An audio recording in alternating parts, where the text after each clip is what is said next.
Hello everyone, তোমরা সবাই কেমন আছো? আশা করি তোমরা সবাই খুব ভালো আছো আর আমিও খুব ভালো আছি। Welcome back to my channel. তো দেখো, এটা হচ্ছে বৃহস্পতিবার দিনের ভিডিও। তো সকাল সকাল উঠেই আমি কলতলাতে চলে এসেছিলাম, এসে বাসনপত্র সব মেজে গুছিয়ে নিয়েছিলাম। দেখেছিলে তার আগের দিন রাত্রে আমাদের বাড়িতে যেহেতু একাদশীর দিনে রাত্রে রান্নাবান্না হয়েছিল মাছ মাংস এইসবের জন্য, সকালবেলায় সব কিছু কিন্তু ধোয়া মাজা আমি করে নিয়েছি। যেহেতু আজকে বৃহস্পতিবার নিরামিষ খাওয়া দাওয়া করি আমরা, তার জন্য দেখো এদিকে শিল নোড়া বটি পিড়ে সব ধোয়া কমপ্লিট হয়ে গেছে। আর এদিকে হচ্ছে কিছু থালা বাসন ছিল, আর কিছু থালা বাসন আমি রাত্রেই ধুয়ে রেখেছিলাম। তো এদিকে দেখো পটগুলো আমি মেজে গুছিয়ে নিয়েছি, নিয়ে এই যে বাইরে চলে এসেছি। এসে উনুনটাকেও সুন্দর করে আমি গোবর দিয়ে নিয়েছি, মাটি দিয়ে সুন্দর করে লেপে নিলাম, নিয়ে সুন্দর করে গোবর দিয়ে নিলাম। পুরো এই যে রান্নার চারিধারটা গোবর দিয়ে নিয়েছি, যেহেতু আজকে আমাদের বাড়িতে নিরামিষ রান্না হবে তার জন্য। তো দেখো এই যে এতক্ষণ পরে আমাকে তোমরা দেখতে পেলে। তো তারপরে দেখো আমি উঠোনটাকে ঝাড় দিয়ে নেব, মানে ভিতরে আমাদের বাড়ির ভিতরের উঠোনটা মাই ঝাড় দিচ্ছে, আর আমি হচ্ছে এই যে বাইরের উঠোনটা ঝাড় দিয়ে নিচ্ছি।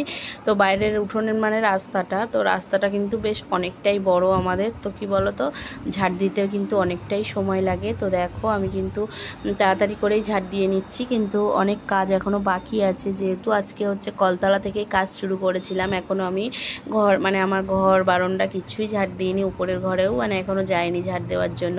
তো দেখো আমাদের রাস্তাটা কিন্তু দুপাশে পার্টিশন করে দেওয়া আছে, তো তার জন্যই কিন্তু এক সাইডে আমি প্রথমে ঝাড় দিয়ে নিচ্ছি গুছিয়ে। তো রাস্তা ঝাড় দিতে কিন্তু অনেকটাই দেরি হয় ইটের মধ্যে, তো তার জন্য তো দেখো আমি তাড়াতাড়ি করেই নেওয়ার চেষ্টা করছি, যতটা তাড়াতাড়ি সম্ভব। এটা হচ্ছে জেঠুর বাড়ির সামনেটা। তো যেহেতু জেঠুর বাড়িতে কেউ নেই, কোনো মহিলা নেই, তার জন্য আমার জেঠিমা শাশুড়ি মারা গিয়েছে। তো তার জন্য এই দিকটাও আমি ঝাড় দিয়ে আমি বা আমার শাশুড়ি মা দুজনেই ঝাড় দিয়ে পরিষ্কার করে গুছিয়ে রাখি, কারণ রাস্তাটা দিয়ে তো আমরাই হাঁটাচলা করবো, তাই না?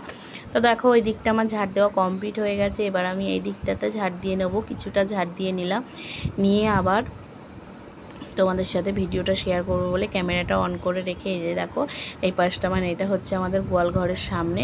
তো এই পাশটাও ঝাড় দিয়ে নিচ্ছি, রাস্তার মাঝ পজিশন করে আমি ওই আমার জ্যাঠা শ্বশুরের বাড়ির দিকটা ঝাড় দিয়ে গুছিয়ে নিয়েছিলাম, তারপরে হচ্ছে আমাদের এই দিকটা আমি ঝাড় দিয়ে নিচ্ছি। তো দেখো ঝাড় দেওয়া আমার কমপ্লিট হয়ে গেছে। তো তারপরে দেখো এই যে গাছতলাতে একটা আম পেলাম, বেশ মোটামুটি বড়, আমটা খারাপ না। তো ভাবলাম আমটা রেখে দিই, পরে কেটে খেয়ে নেব বিকালের দিকে বা দুপুরের দিকে। তো তারপরে দেখো এই যে মাটির এই রাস্তাটাও কিন্তু আমরা ঝাড় দিয়ে রেখে দিই, কারণ এখানে প্রচুর পাতা পড়ে। সেই পাতাগুলো এই যে কলতলার নালা করা আছে, নালাতে পড়ে নালাটা আটকে যায়, তার জন্য। তো তারপরে দেখো আমি উপরে চলে এসেছি উপরের ঘরটাকে ঝাড় দেওয়ার জন্য। কালকে বেশ কিছু জামা কাপড় কাচাকুচি করেছিলাম, বিকালে সময় না পেয়ে একটাও জামা কাপড় কিন্তু গোছাতে পারিনি, তার জন্য সেইভাবেই উপরের তলায় সব মেলা আছে। তো এখন ভাবলাম যে হচ্ছে সব কাজবাজ করে স্নান টান করে তারপরে হচ্ছে জামা কাপড়গুলো নিচে নিয়ে গিয়ে আমি হচ্ছে গুছাবো। তো দেখো তাড়াতাড়ি করে উপরের ঘরটাকে ঝাড় দিয়ে নিচ্ছি। উপরের ঘরটা ঝাড় দেওয়ার পরে আমি হচ্ছে নিচে যাব। তো দেখো উপরের ঘরটাকে ঝাড় দেওয়া কমপ্লিট হয়ে গেছে। এবার আমি সিঁড়িটাকে সুন্দর করে ঝাড় দিয়ে নিচ্ছি। তো সিঁড়ি ঝাড় দেওয়ার পরে আমি নিচের ঘরে চলে যাব। তো দেখো আমি নিচের ঘরেও চলে এসেছি, এসে ঘরটাকে ভালো করে ঝাড় দিয়ে নিয়েছি। আর হচ্ছে এই যে টিভি আর ড্রেসিং টেবিলটাকে ভালো করে মুছে নিলাম, নিয়ে আমি হচ্ছে নেতা নিয়ে চলে এসেছি হচ্ছে ঘর মোছার জন্য। তো ঘরটাকেও আমি সুন্দর করে মুছে নিলাম, ঘর বারান্দাটা ঝাড় দিয়ে ঘরটাকে আমি মুছে নিয়েছি। রোজই তো এটা কাজ থাকে, আর আজকে যেহেতু বৃহস্পতিবার তার জন্য এই কাজটা একদম করতেই হবে। তো দেখো আমার যখন নতুন নতুন বিয়ে হয় তখন আমার শাশুড়িমা দেখতাম শুধু বৃহস্পতিবার দিনটাই ঘর মুছতো। তো আমিও নতুন নতুন বিয়ের পরে ওটাই করতাম। তারপরে থেকে নিজের সংসারটা বুঝতে শিখেছি, করতে শিখেছি। এখন আমার মতন সংসারের কাজটা আমি নিজের মতন করেই বানাই। তো দেখো তারপরে কিছু জামা কাপড় ছিল যেগুলো আমি মেলে দিয়ে নিয়েছি, নিয়ে এই যে সিঁড়িটাকেও সুন্দর করে আমি মুছে নেব। তো চলো সিঁড়িটাকে মুছে নিই। সিঁড়িটা মুছতে কিন্তু বেশ সময় লাগে। সিঁড়িটা আমি সপ্তাহে একদিনই মুছি, শুধু বৃহস্পতিবার করে। আর হচ্ছে ঘর বারান্দাটা রোজই মুছি, যে ঘরে আমরা থাকি। এধারে দুটো ঘর অতটা মোছা হয় না, বৃহস্পতিবার করেই মোছা হয়। আর যে ঘরগুলোয় আমরা থাকি আমি আর আমার হাজব্যান্ড আর তোমাদের আমার শ্বশুরমশাই আর আমার শাশুড়িমা যে ঘরে থাকেন, এই দুটো ঘর আর বারান্দাটা আমরা রোজই মুছে নিই। তো তারপরে দেখো স্নান করে নিয়েছি, নিয়ে রান্নাঘরে চলে এসেছি। এসে এই যে ভাত বসিয়ে দিয়েছি, এদিকে সিদ্ধ ভাত দিয়েছিলাম, গাজর আলু টমেটো পেঁপে সব রকম সিদ্ধ দিয়ে ভাত বসিয়ে দিয়েছিলাম, দিয়ে উপর থেকে দেখো জামা কাপড়গুলো নিয়ে চলে এসেছি। প্রচুর জামা কাপড়, মনে হচ্ছে যেন অল্প জামা কাপড়, কিন্তু প্রচুর কিন্তু জিনিস। তো দেখো একে একে আমি জিনিসগুলো ভাঁজ করতেও শুরু করে দিয়েছি। এগুলো মাম্মামের জিনিস, তো একে একে দেখো সবার জিনিসগুলোই ভাঁজ করে নেব। মাম্মামের জিনিস, আমার জিনিস, তোমাদের দাদাভাইয়ের জিনিস, সব কিছুই।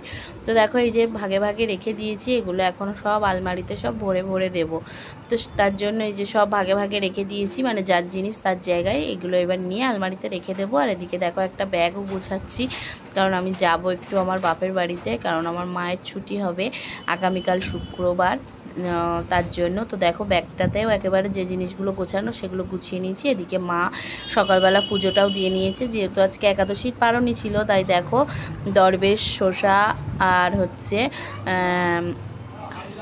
চিড়ে দিয়ে ঠাকুরকে ভোগ দিয়েছে। তো দেখো আমি স্নান করে ওই জিনিসপত্রগুলো গুছিয়ে এই যে চলে এসেছি হচ্ছে তুলসী তলায়। এসে হচ্ছে এখন তো দেখো আমি জিনিসগুলো গুছিয়ে নিলাম, নিয়ে আমি এই যে তুলসী মন্দিরের সামনে পালনিটা সেরে নেব, মানে হচ্ছে পালনার যে মন্ত্রটা সেটা বলে নিলাম, নিয়ে হচ্ছে পালনিটা আমি সেরে নেব। গালে হচ্ছে একটা মানে মহাপ্রভুর যে প্রসাদ সেটাই হচ্ছে গালে দিয়ে নেব, কারণ এটা প্রসাদটা খেয়েই তারপরে তো আমি কিছু খেতে পারবো। তার জন্য এই যে একাদশীর পালনিটা কমপ্লিট করে নিলাম। মাই পুজোটা করেছিল বলে আমি শুধু পালনিটাই করে নিলাম, নিয়ে ঠাকুর ঘরে ভালো করে পুজো করে নিয়েছি। নিয়ে হচ্ছে এই দেখো চলে এসেছি রান্নাঘরে খাওয়ার জন্য। তো ভাত বেড়ে নিলাম, মাম্মামকে খাওয়াবো, আমি খাবো, তারপরে হচ্ছে মা খাবে। তো তার জন্য এই যে ভাত বেড়ে সব গুছিয়ে নিয়েছি। সিদ্ধ ভাতই করেছিলাম সকালে শুধু। তো দেখো থালায় থালায় ভাত বেড়ে নিলাম, আর ভাতগুলো সব মাখাবো, মানে সিদ্ধগুলো সব একসঙ্গে মাখিয়ে তারপরে হচ্ছে সবাইকে খেতে দেবো। তো খাওয়া দাওয়ার পরে আর ভিডিও শেয়ার করতে পারিনি। তো দেখো আজকে আমাদের বাড়িতে রান্না হবে হচ্ছে বেগুন আলু ডাঁটা দিয়ে বড়ি দিয়ে একটা তরকারি, আর কুমড়ো আলু ডাঁটা দিয়ে একটা চচ্চড়ি।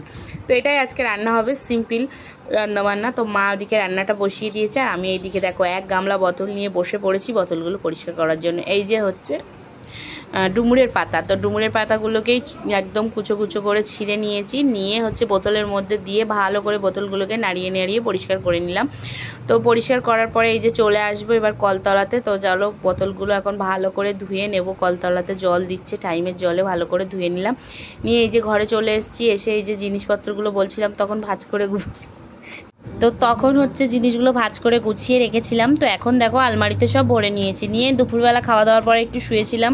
তো তারপরে চলে এসেছিলাম উপরের তলায়, অল্প কিছু জিনিস ছিল সেগুলোই তোলার জন্য। তো দেখো জিনিসগুলো একে একে আমি সুন্দর করে সব গুছিয়ে নিচ্ছি। আর উপরে ভীষণ হাওয়া হচ্ছিল, কারণ যেহেতু আমাদের বাড়িটা হচ্ছে উপরের তলায় ভীষণ হাওয়া লাগে, দক্ষিণা হাওয়াটা। ঘরের ভিতরে কোনো হাওয়া নেই, কিন্তু ছাদের উপরে গেলে খুব হাওয়া। তো দেখো আমি জিনিসগুলো সব গুছিয়ে নিয়েছি, নিয়ে হচ্ছে একটু রেডি হয়ে নিলাম। যাব আমরা হচ্ছে একটু পাশের গ্রামে হচ্ছে মহাপ্রভুর গান হচ্ছে, সেখানে হচ্ছে আজকে মহোৎসব, তার জন্যই গেছিলাম আমরা সবাই মিলে। আমরা হচ্ছে বাড়ির সব বউয়েরা মিলে আর বাচ্চাগুলোকে নিয়ে গেছিলাম। তো খুব সুন্দর কিন্তু গান করছিল, মানে আরতির গান, তারপরে হচ্ছে তোমার এই যে ভোগের গান খুব সুন্দরই করছিল। তো দেখো আশপাশ থেকে অনেক লোকজন ছিল, তো খুব সুন্দর গান হচ্ছিল, আর সবাই নাচ করছিল, মানে মহাপ্রভু ঠাকুরের গানে সবাই কিন্তু খুব সুন্দর নাচছিল। আমিও নাচছিলাম, কিন্তু সেই সময় তো কেউ ভিডিও করে দিতে পারিনি, তো তার জন্য হচ্ছে তোমাদেরকে দেখাতে পারলাম না। কিন্তু দেখো সবাই কিন্তু নাচ গান করছে মহাপ্রভুর নামে, তো খুবই ভালো লাগছিল। তো এখানে হচ্ছে ভয়েসটা দিতে পারলাম না, কারণ ভয়েস দিলে হচ্ছে কপিরাইট চলে আসার ভয় থাকবে। তো তারপরে দেখো মহাপ্রভুর গান শেষ হয়ে যাওয়ার পরে মানে তারপরে হচ্ছে অন্ন সেবা দিচ্ছিল। তো আমরাও খেতে বসে গেছিলাম, মাম্মা মামি। তো খেতে দিয়েছিল আমাদেরকে ডাল, তারপরে হচ্ছে বাঁধাকপি, বরবটি, আলু, গাজর সব রকম দিয়ে একটা চচ্চড়ি, আর সয়াবিন আলুর তরকারি, আর চাটনি। তো তারপরে দেখো বাড়ি চলে এসেছিলাম, এসে চোখ মুখ হাত পা ধুয়ে ড্রেস চেঞ্জ করে সন্ধে দিয়ে নিলাম। তো সন্ধে দেওয়ার পরে মা এইদিকে দেখো তরমুজ কাটছে, তো সবাই মিলে আমরা তরমুজ খাবো। তরমুজটা খেতে কিন্তু খুব সুন্দর ছিল। তো সবাই কিন্তু তরমুজ খেতে, মানে আমাদের বাড়ির সবাই কিন্তু তরমুজ খেতে খুবই ভালোবাসে। আমার মামাম দেখো ওকে কাটতে কাটতে দিতে হবে। তো তরমুজ সবাইকে খাওয়া দাওয়ার পরে তারপরে হচ্ছে সবাই চা খাবে। তো তার জন্য সবাই বলতে আমি আর মা খাবো না, তোমাদের দাদা ভাই আর বাবা খাবে। তো তারপরে চাটা করে দিলাম। তারপরে আর রাতে কোনো ভিডিও ক্লিপস নিতে পারিনি, তার জন্য তোমাদের সঙ্গে কোনো কিছুই শেয়ার করতে পারলাম না। তো আজকের ভিডিওটা এই পর্যন্ত। কেমন লাগলো অবশ্যই কমেন্টে জানিও, ভালো লাগলে লাইক কমেন্ট শেয়ার করে সাবস্ক্রাইব করে আমার পাশে থেকে